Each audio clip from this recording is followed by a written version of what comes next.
അച്ചു, ആ എടി, ഞാൻ ഇനി തൊട്ട് നിന്റെ കൂടെ ഇവിടെ ഇരുന്നോട്ടെ. നിനക്ക് എവിടെ വേണമെങ്കിലും ഇരിക്കാലോ, എന്നോട് എന്തിനാ ചോദിക്കുന്നത്?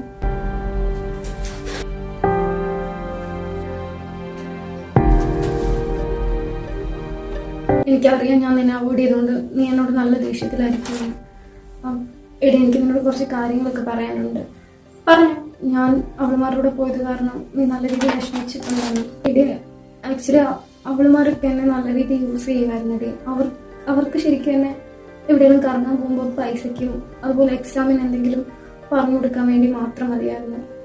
ശരിക്കും എന്നെ അവർ അവോയ്ഡ് ചെയ്തപ്പോഴാണ് നിന്റെ വില എന്തെന്ന് എനിക്ക് മനസ്സിലായത്.